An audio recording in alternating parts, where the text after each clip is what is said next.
Već u 4. minutu fudbalerima Hajduka i igrači u belim dresovima pružila se prilika da steknu prednost. Posle centar šuta Delića lopta je u ruku pogodila Gagića, pa je sudija Janković iz Podgorice pokazao na belu tačku. Međutim, udarac Račića zaustavio je golman radničkog Inela Brzaković. Šansu za vodeći gol je posle dobre kombinacije Karanovića i Marića prokockao i Miodrag Radulović. Konačno, nakon velike terenske inicijative u 30. minutu na dobar centar šut Delića, pravovremeno reaguje Marić i lopta je u mreži.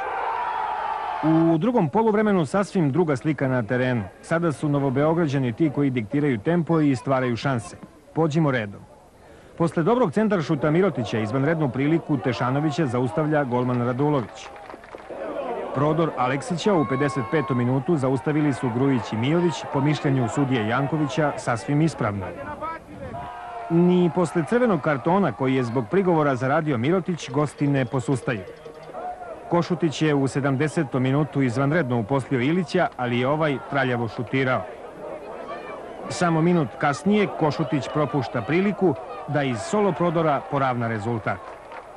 Ipak, pravda je zadovoljena 10 minuta pre kraja meča, kada je odličnu akciju gotovo celog navalnog reda završio Hajdić. Koliko su Kuljani bili nemoćni najbolje potvrđuje činjenica da su u drugom delu samo jednom ugrozili Brzakovića i to posle ove akcije u kojoj su učestvovali Miodrag Radulović i Grgurović. Poslednju priliku za osvajanje oba boda propustio je pred kraj utakmice igrač radničkog Ilić, pa je rezultat ostao nerešen 1:1.